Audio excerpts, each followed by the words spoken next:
సీతాపురం అనే గ్రామంలో శంకరం అనే యువకుడు ఉండేవాడు. అతని తల్లిదండ్రులు చిన్న వయసులోనే చనిపోయారు. అతనికి ఒక చెల్లి, పేరు సత్యవతి.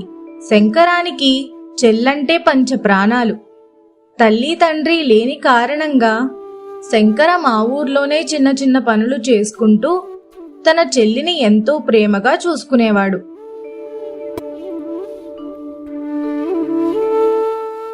అలా కొన్నాళ్లకి చెల్లికి యుక్త వయసు వస్తుంది. శంకరం సత్యవతికి పెళ్లి చేయాలని నిర్ణయించుకుంటాడు. తగిన సంబంధం కోసం ఎదురు చూస్తూ ఉంటాడు. ఒకరోజు తన తండ్రి స్నేహితుడైన లింగయ్య శంకరాన్ని సత్యవతిని చూడడానికి ఇంటికి వస్తాడు. రా బాబాయ్, నిన్ను చూసి చాలా రోజులయ్యింది.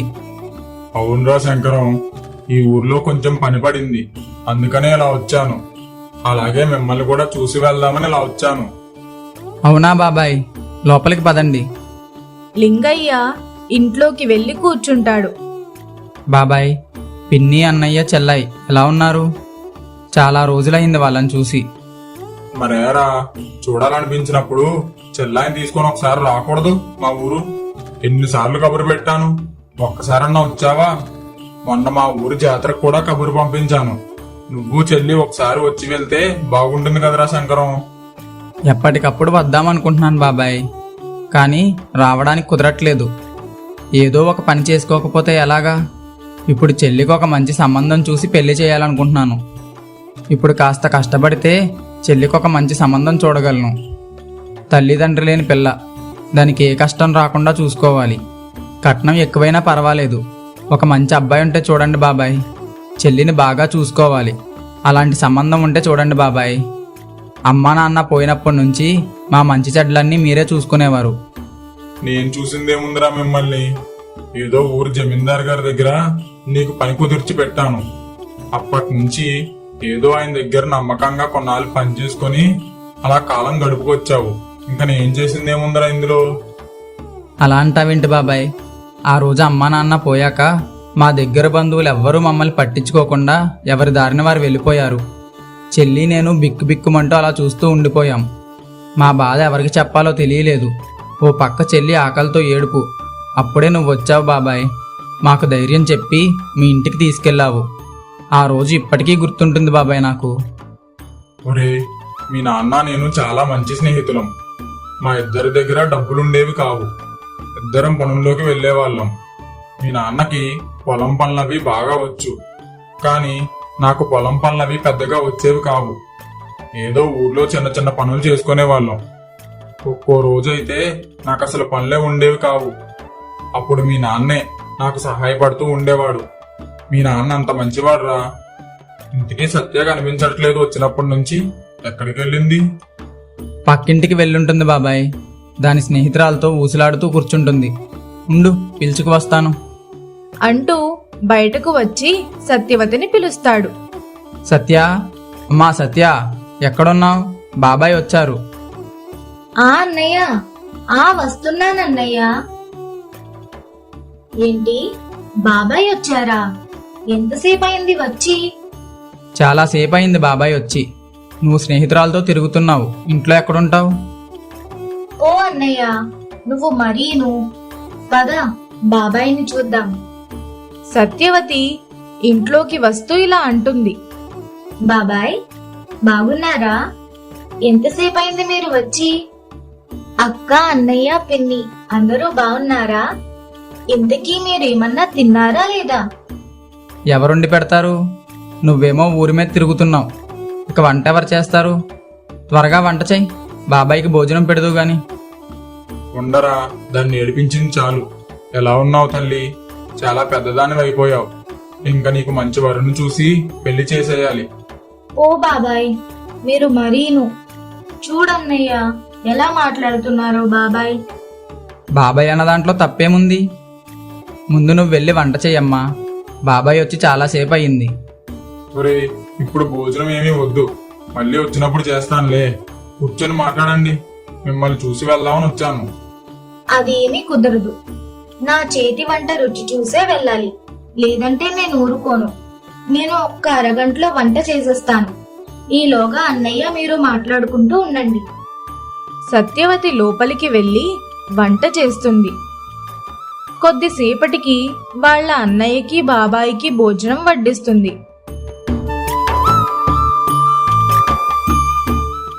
భోజనం చేసిన తర్వాత లింగయ్య వాళ్ళ ఊరు బయలుదేరుతూ ఇలా అంటాడు.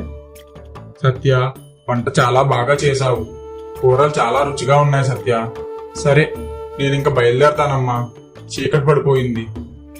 బాబాయ్, ఈ రోజుకి ఇక్కడ ఉండిపోవచ్చు కదా? ఎలాగో చీకటి పడిపోయింది. ఇప్పుడు చీకట్లో ఎలా వెళ్తారు? ఉండిపోండి బాబాయ్. అవును బాబాయ్, ఈ రోజు ఇక్కడే ఉండిపోండి, రేపు ఉదయాన్నే వెళ్దురు గాని. లేదురా, వెళ్ళాలి. మళ్ళీ వచ్చినప్పుడు ఉంటానులే. నువ్వు ఒక రోజు చెల్లాయిని తీసుకొని రా మా ఊరు. అక్కడ 2 రోజులు ఉండి వద్దురు గాని. సరే, నేను బయలుదేరతాను రా. చీకటి పడిపోయింది కదా. ఉంటానమ్మా సత్య, జాగ్రత్త. సత్య, బాబాయిని బస్సు ఎక్కించి వస్తాను, ఇంట్లోనే ఉండు. సరే అన్నయ్య. బాబాయ్, జాగ్రత్తగా వెళ్ళిరండి. ఇంటికి వెళ్ళగానే పిన్నిని అడిగానని చెప్పండి. సరేనమ్మా, జాగ్రత్తగా ఉండు. శంకరం లింగయ్య ఇద్దరూ బయలుదేరతారు. దారిలో ఇలా మాట్లాడుకుంటూ ఉంటారు. బాబాయ్, సత్యాకి ఒక మంచి సంబంధం ఉంటే చూడండి. మీ ఊర్లో గాని లేకుంటే ఎక్కడైనా ఉంటే చెప్పండి బాబాయ్. సరే శంకరం, నేను ఎక్కడన్నా మంచి సంబంధం ఉంటే చూసి కబురు పెడతాను. నువ్వు నాకు అంతగా చెప్పక్కర్లేదు, నాకంతా తెలుసు కదా. సత్యాకి మంచిదే చూస్తాను, నువ్వేం కంగారు పడకు. సరే బాబాయ్, మీరున్నారనే ధైర్యం మాకు. శంకరం లింగయ్యని వాళ్ళ ఊరు సాగనంపి తను తిరిగి ఇంటికి వస్తాడు. అలా కొన్ని రోజులు గడుస్తాయి. ఒకరోజు శంకరానికి లింగయ్య దగ్గర నుంచి ఒక ఉత్తరం అందుతుంది. అందులో ఇలా రాసి ఉంటుంది.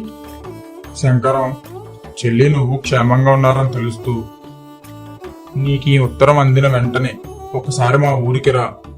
ఈ ఊరిలో ఒక అబ్బాయి ఉన్నాడు, పేరు జగన్. మంచివాడు, సత్యకు అన్ని విధాలుగా తగినవాడని నాకు అనిపించింది. వాళ్ళు పెళ్లి సంబంధాల గురించి చూస్తున్నారు. మన సత్యకైతే బాగుంటదని నాకు అనిపించింది. ఒకసారి నువ్వు వచ్చావంటే అబ్బాయిని కూడా చూసినట్లుంటుంది. నీకు నచ్చితే మిగతా విషయాలు వెళ్ళి మాట్లాడతాను. ఒకసారి నువ్వు వచ్చి వెళ్ళు. ఇట్లు మీ బాబాయ్.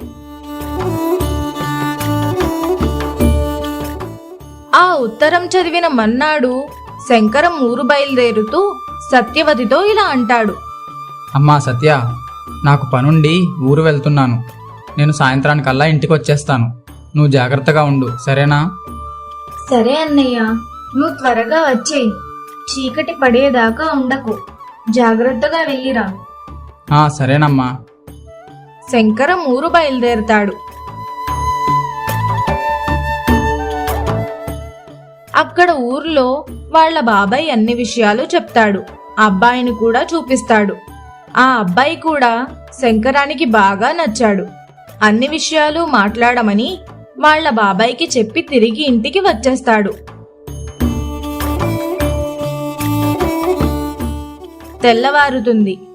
అమ్మా సత్య, నీకొక విషయం చెప్పాలి. ఏమిటన్నయ్య, చెప్పు. నిన్న నేను బాబాయ్ వాళ్ళ ఊరు వెళ్ళాను. బాబాయ్ నీకు అక్కడ ఒక మంచి సంబంధం చూశారు. అబ్బాయి కూడా చాలా బాగున్నాడు. నీకు అన్ని విధాలా తగినవాడని నాకు అనిపించింది. బాబాయ్తో మాట్లాడమని చెప్పాను. ఒకరోజు వాళ్ళు నేను చూసుకోవడానికి వస్తారు. నీకు నచ్చితే పెళ్లి చేసి అత్తవారింటికి పంపిస్తాను. ఏమంటావమ్మా? అన్నయ్య, నాకప్పుడే పెళ్ళేమిటి? నేను పెళ్లి చేసుకుని అత్తవారింటికి వెళ్ళిపోతే నిన్నెవరు చూసుకుంటారు? నేను పెళ్లి చేసుకోను, నీ దగ్గరే ఉంటాను.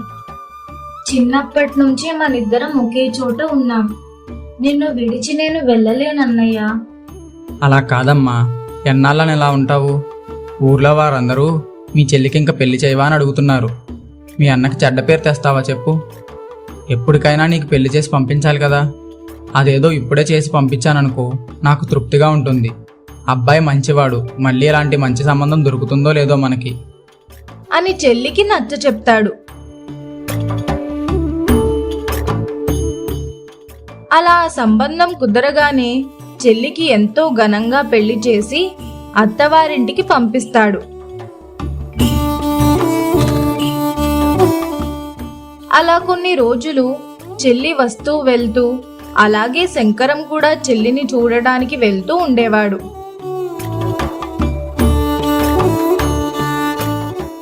పండగలు వచ్చాయంటే చాలు 10 రోజుల ముందే చెల్లిని తీసుకొచ్చి ఇంట్లో పెట్టుకునేవాడు.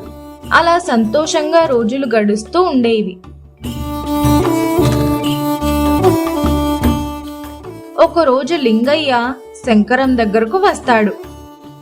బాబాయ్ బాగున్నారా? చెల్లి ఎలా ఉంది? కులాసాగానే ఉందా? మీ చెల్లి క్షేమంగానే ఉందిరా.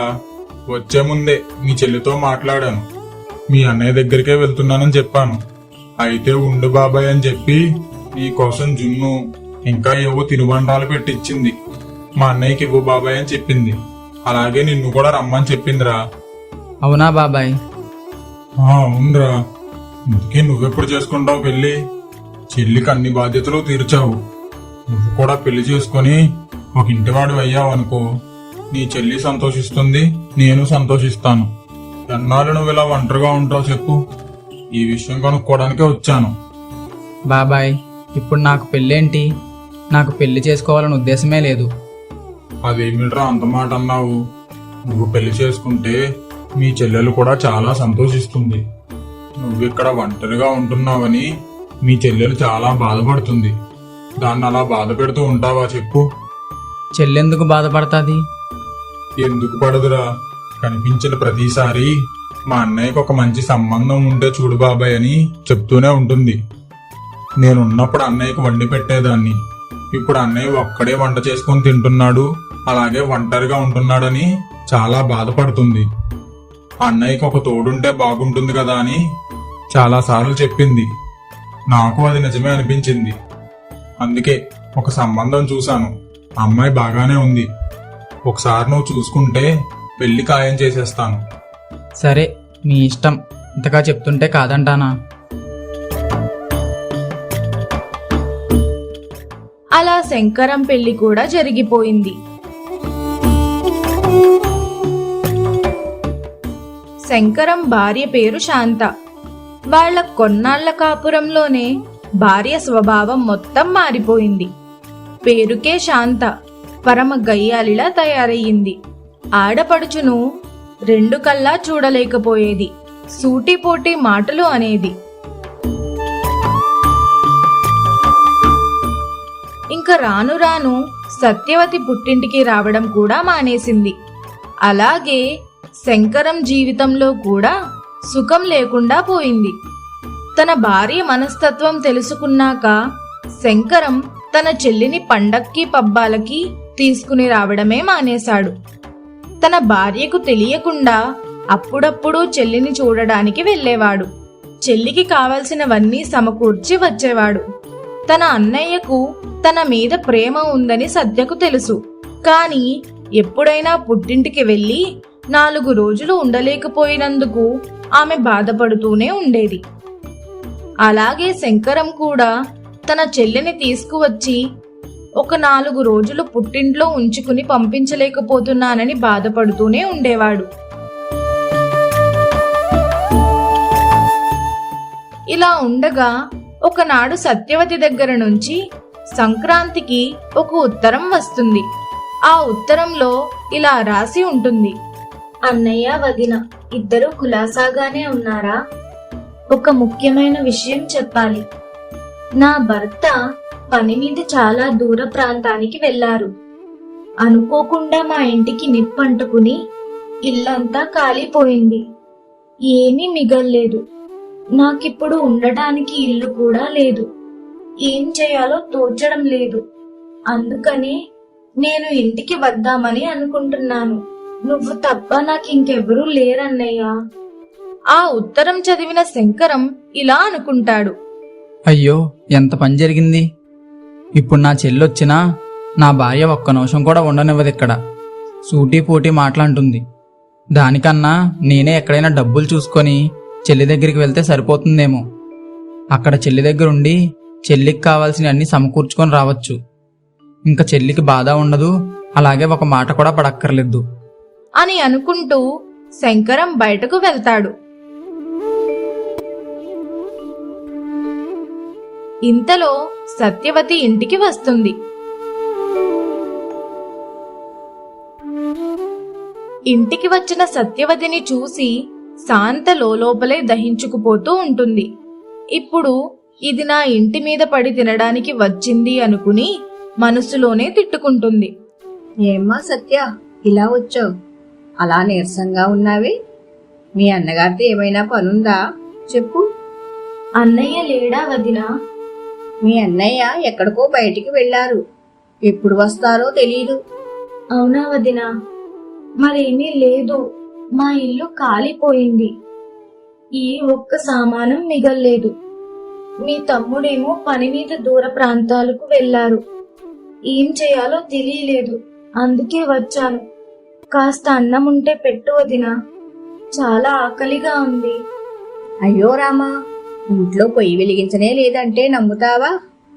ఏవో అడవి ఎలకలట గుంపులు గుంపులుగా పడి నానా గత్తులు చేస్తున్నాయి.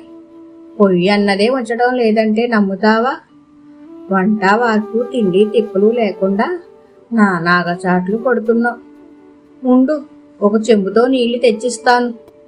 తాగి కడుపు నింపుకో. మరి ఏం చేస్తాం చెప్పమ్మా? నీ కష్టం నీది, మా కష్టం మాది. శాంత చెంబుతో నీళ్లు తెచ్చి ఇస్తుంది.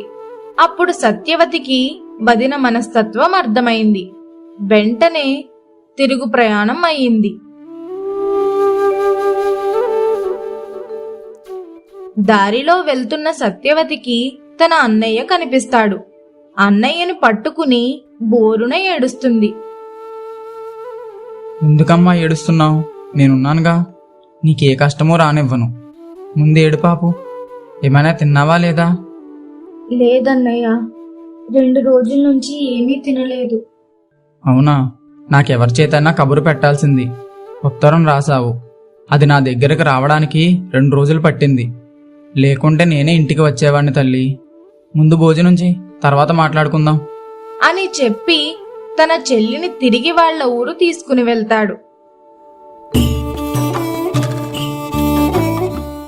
అక్కడ ఒక ఇల్లు తీసుకుని చెల్లెల్ని ఇంట్లో పెట్టి తనకు కావాల్సిన సరుకులన్నీ సమకూర్చి 2 రోజుల్లో మళ్ళీ తిరిగి వస్తానని చెప్పి తన ఊరు బయలుదేరుతాడు. శంకరం ఇంటికి చేరుకున్నాక ఆ రాత్రి భోజనం కూడా చెయ్యకుండా నిశ్శబ్దంగా బయట అరుగు మీద కూర్చుని ఉంటాడు. శాంత తన చెల్లి అంత కష్టంలో తన ఇంటికి వచ్చినా కనీసం కనికరం లేకుండా తిరిగి పంపించేసిందని బాధపడుతూ ఉంటాడు. ఇంతలో తన భార్య శాంత అంతా గమనించి శంకరం దగ్గరకు వస్తుంది. ఏమైంది? ఎందుకలా మౌనంగా ఉన్నారు? ఏమైందంటే చెప్పరే? ఏం జరిగిందో మాట్లాడకుండా కూర్చుంటే నేనేమని అర్థం చేసుకోవాలి? చెప్పండి, ఏమైంది? జరిగింది. చాలా పెద్ద తప్పే జరిగింది. దానికి నా నిర్లక్ష్యమే కారణం. అంత పెద్ద తప్పు ఏం జరిగిపోయిందండి? నాకు సూటిగా చెప్పండి. ఏం జరిగిందో నీకు తెలియదా? నీకు తెలుసు, కానీ ఏమీ ఎరగందాల్లా నన్ను అడుగుతున్నావు. నిన్న నా చెల్లెలు సత్య ఇంటికి వచ్చింది.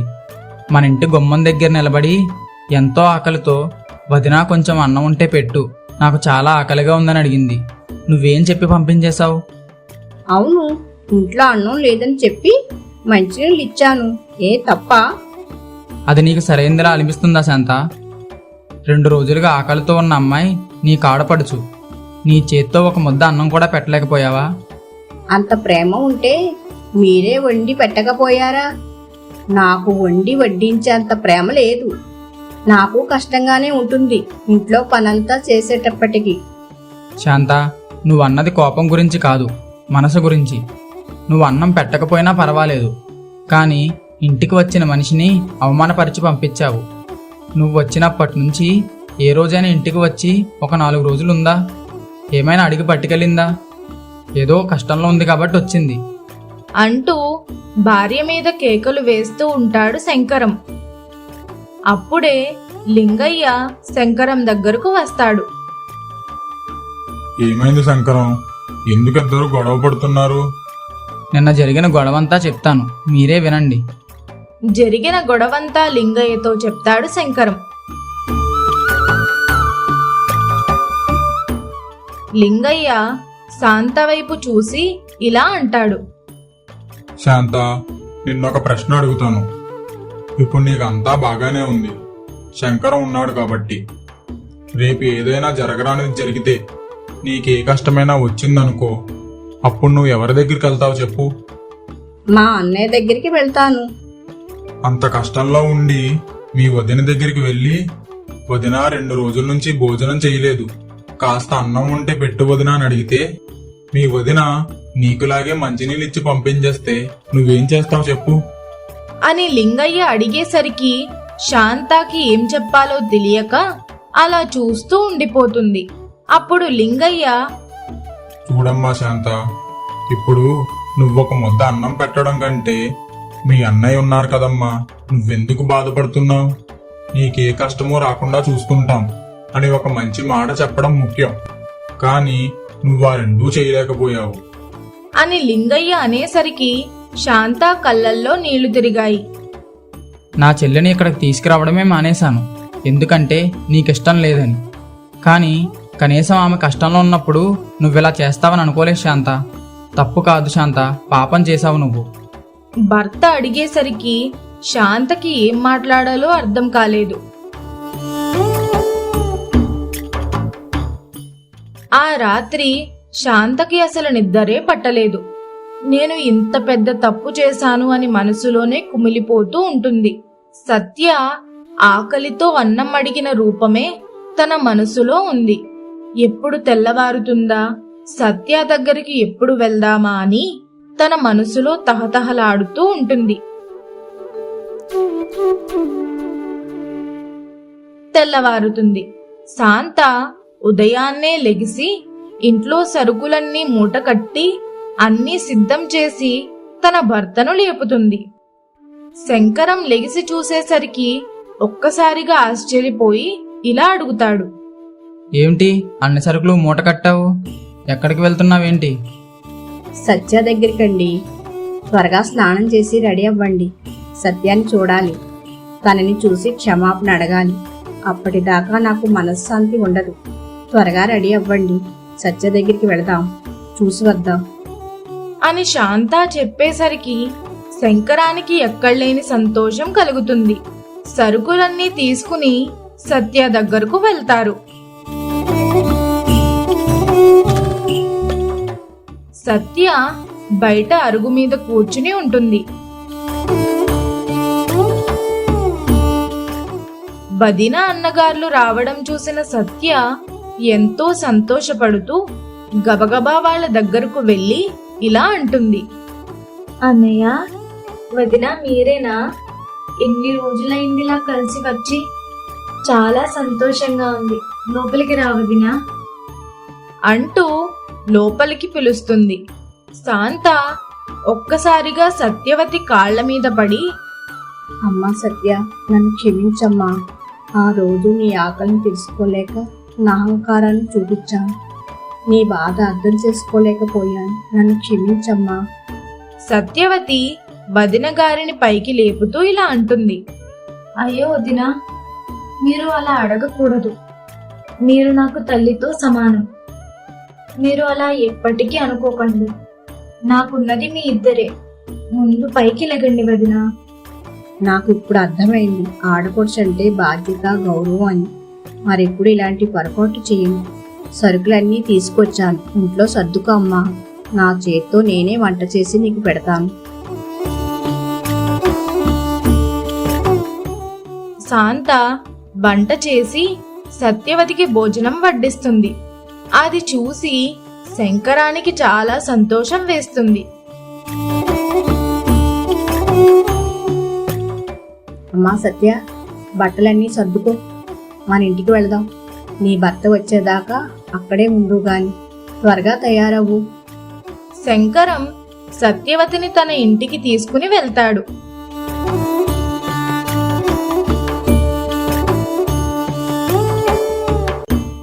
సత్యవతి మళ్ళీ చాలా రోజుల తరువాత వాళ్ళ అన్నగారింటికి వెళ్తున్నందుకు సంతోషపడుతూ ఉంటుంది.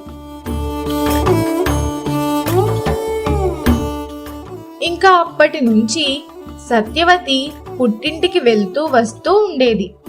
అన్నా వదినలు ఇద్దరూ సత్యవతిని ఎంతో సంతోషంగా చూసుకునేవారు.